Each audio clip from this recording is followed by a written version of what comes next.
The Washington Mystics started their 2024 season 0-12. It was the most frustrating thing to watch because 8 of those losses were single-digit losses, many of them within 2 to 5 points.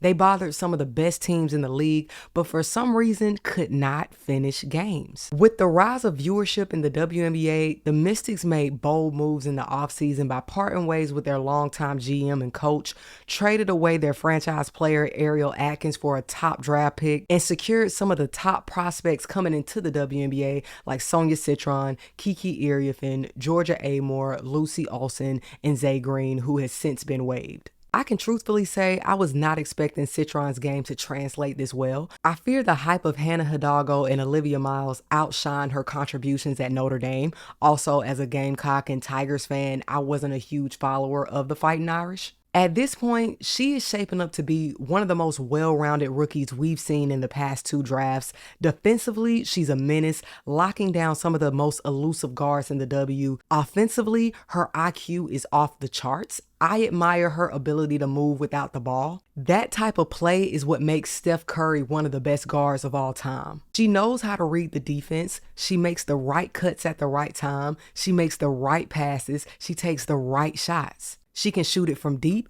and will actually take that mid-range shot, and that is something that's becoming a lost art in today's game. She'll also take it off the bounce and get to the rim. Kiki Iriafen is my favorite rookie at the moment. It may have been Anissa Morrow, but my girl is still out with an injury and she's yet to make her debut. But Iriafen has filled that void for me. The forward position is my favorite position in basketball, and it may be the most difficult. I really go back and forth on it. On one hand, I feel that guards have the hardest job because they have to be the coach on the court and a quarterback. They have to think ahead. They have to understand everyone's game and style. But I can't deny the difficulty that comes with being a forward because of the versatility. As a forward, you're guarding all 5 positions. It's taxing on the body. You likely have to defend the strongest and most physical player, the players who are taller than you. You might have to handle the ball if your guards are unavailable. You'll have to defend those elusive guards if your guard gets beat. That's what's standing out to me with Iriafen. She has faced tough matchups in her opening games in the W,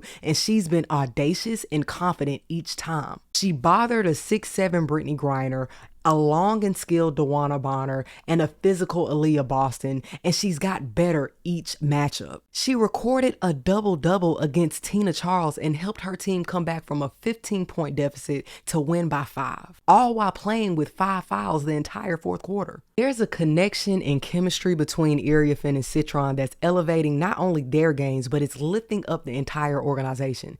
These past 2 showings of the regular season have been strong, even without their stars, Aaliyah Edwards and Shakira Austin. Edwards has been out with a back bruise and Austin has been out with injury, but returned for their 2nd game of the season against the Sun, only to take herself out of the game. I'm really disappointed in Austin for those decisions because I've been rooting for her success since last season after watching her struggle with what seemed like injury after injury. To squander away a moment like this feels selfish, and as a veteran, she needs to set a better example for the rookies who have outplayed her. Now is not the time for her to get lost in her emotions because frankly, this is a new system with a new coach. She needs to be proving herself. They could use her, but truthfully, they do not need her at this point. Sidney Johnson is doing a great job in his first year. I love his approach in being a positive, reassuring coach. The younger the generation, I believe the stronger the resistance in the old ways of coaching of yelling and scolding. I criticize Washington for their decision in not holding on to Julie Van Loo,